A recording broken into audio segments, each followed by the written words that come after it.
Muy buenas tardes, el día de hoy nos encontramos con el doctor Walter Ventura. El doctor Walter Ventura es el pionero en la cirugía fetal. Doctor Walter, ¿nos puede explicar qué significa o qué consiste la cirugía fetal? Cirugía fetal es una subespecialidad de la ginecología y obstetricia que se dedica a intervenir fetos que tengan alguna condición que ponga en riesgo su vida.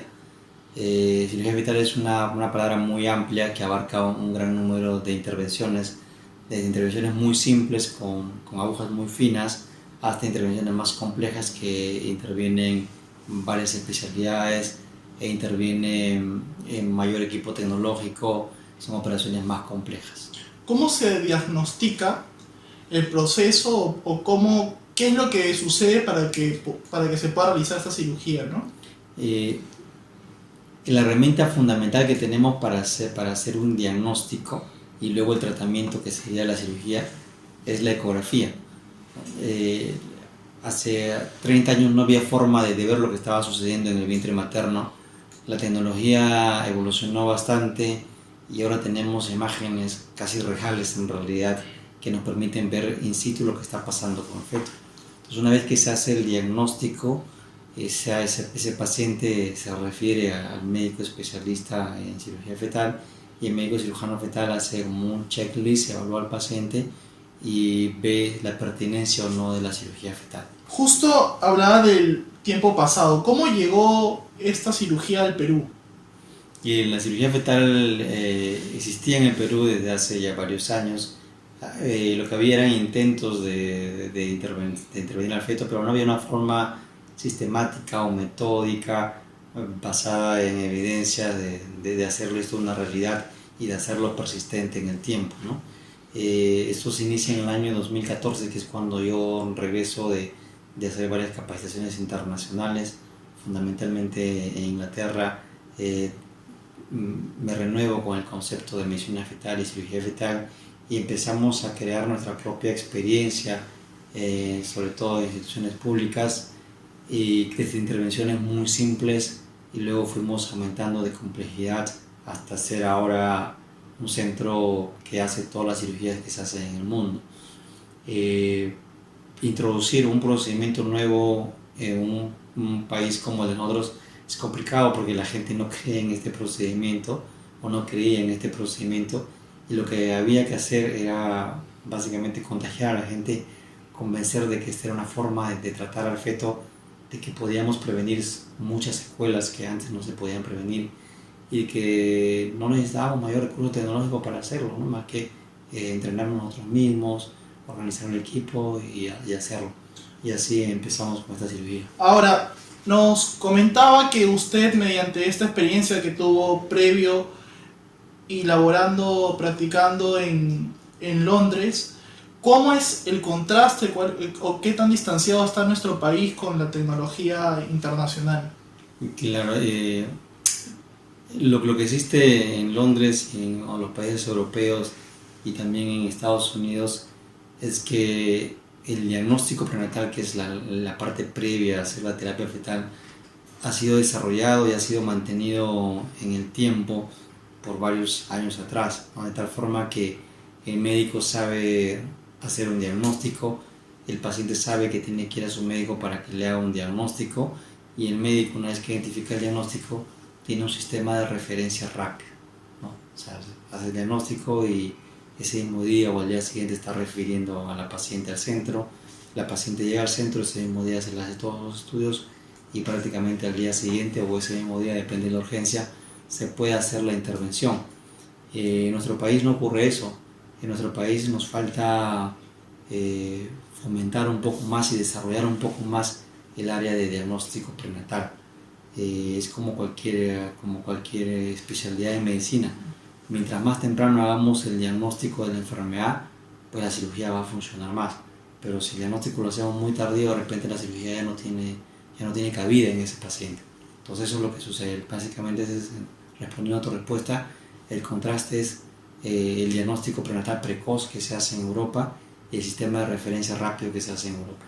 Ahora, al ser una cirugía que no estaba en un inicio, eh, conocida dentro del país. ¿Cómo es este proceso que usted llama a las personas para que puedan conocer y puedan estar disponibles a este tipo de cirugía? ¿Cuál es el proceso, como, no decirlo convencimiento, pero es algo así, ¿no? Claro, el proceso es integrarse en un equipo que conozca de esto, y eso fue lo que hice yo.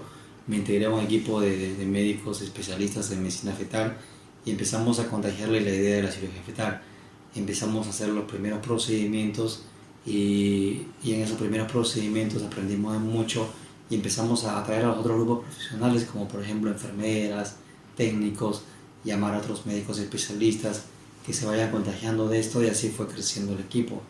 De tal forma que ahora, para hacer el tratamiento de un feto, podemos llamar a nuestros médicos del mismo hospital, podemos llamar a médicos de otros hospitales incluso, y podemos llamar a médicos de fuera que vengan y nos ayuden en determinado tipo de cirugía.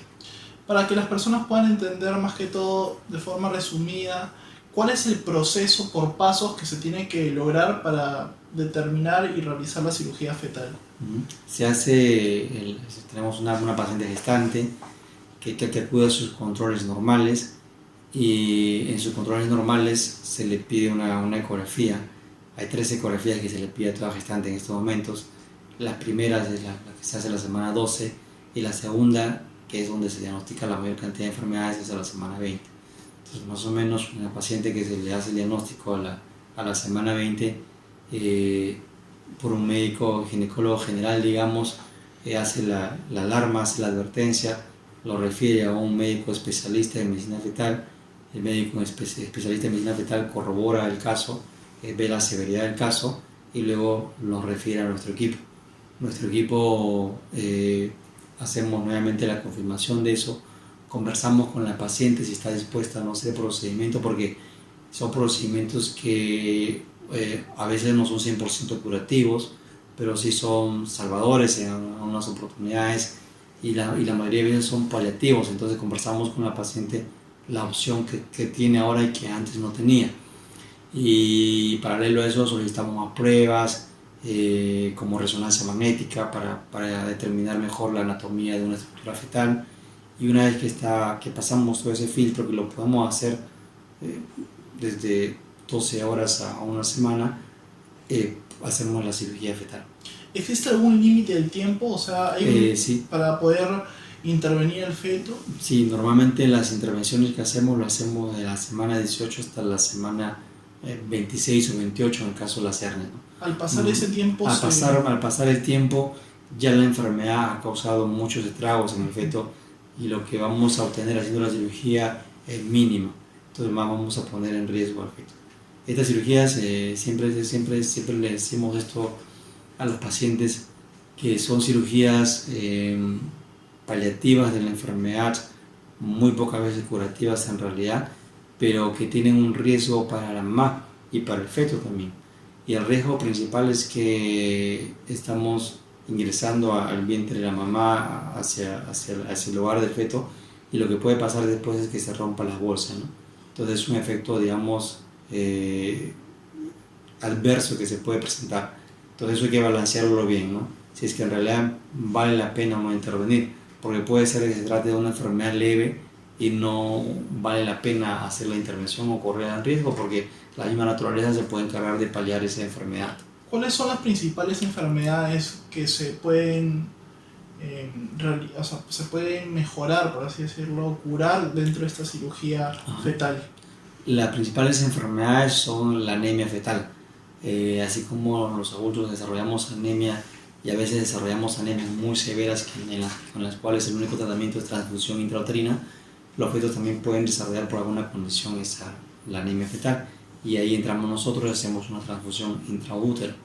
La otra condición son las tumoraciones en cualquier parte del feto, ya sea hacia la parte sacra, hacia el pulmón, ¿no es cierto?, hacia el cuello, tumoraciones de la propia placenta en las cuales nosotros tenemos que intervenir, enfermedades como por ejemplo espina bífida, en las cuales hay un defecto de la columna vertebral y hay que hacer el cierre intraútero para prevenir las secuelas. Otras enfermedades como por ejemplo enfermedades que se presentan solamente en los embarazos gemelares que comparten una sola placenta, Entonces, en esos embarazos gemelares que comparten una sola placenta, pues ambos están conectados. Y lo que le pasa a uno, pues le puede pasar al otro. Si uno, digamos, el principal temor es que fallezca dentro del útero, puede fallecer el otro. Entonces lo que hacemos es, cuando hay riesgo de que esto pase, pues separamos la placenta a través de un láser.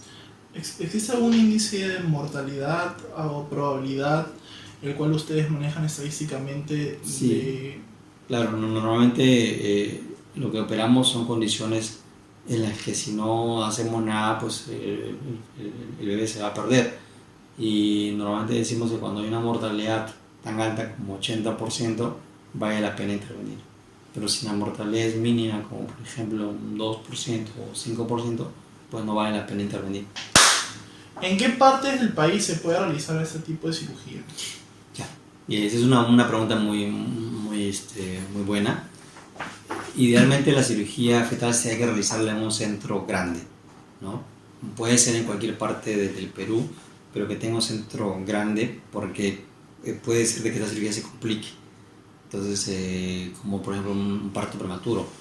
Entonces ese centro tiene que tener la capacidad de poder recibir un feto enfermo, no cierto, y prematuro. Esa es la principal condición. Entonces yo pienso que donde haya hospitales grandes, donde haya un equipo grande, como por ejemplo ginecólogos, pediatras, médicos fetales, se puede hacer la cirugía. ¿Se podría hacer en el sector público o mayormente se hace en el sector privado? No, la cirugía la empezamos justamente en la parte pública inicialmente y luego mudamos a la parte privada. O sea, ¿Cómo fue este proceso, esta evolución que hubo? ¿Usted comenzó en el sector público, en el Seguro Social?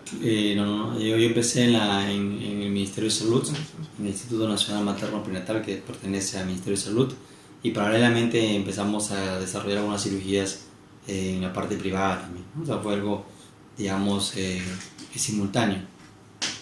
¿Cuál cree que fue el principal aporte, ahora con su experiencia, que también ha viajado, que ha tenido la ciencia que aceleró esta innovación? ¿Qué cambió? ¿Qué fue lo cuál fue el paso que hizo que esta cirugía sea posible?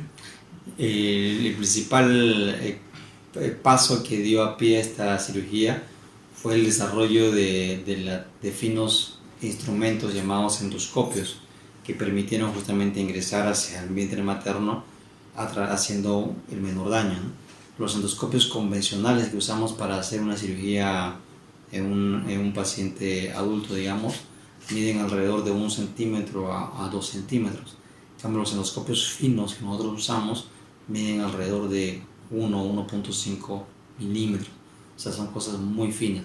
Entonces, el hacer ópticas muy finas como esta fue lo que permitió ingresar al vientre materno y poder hacer las intervenciones. Sin esa tecnología pues no hubiéramos podido hacer muchas de las intervenciones que ahora hacemos. Bueno, doctor, gracias por su tiempo. Hemos aprendido mucho más ahora acerca de lo que es cirugía fetal. Si quisiera decir algo antes. No, ustedes por su entusiasmo y el tiempo que se tomaron a venir hasta acá, Diego y Luis Enrique, muy agradecido y suerte de su carrera. Gracias.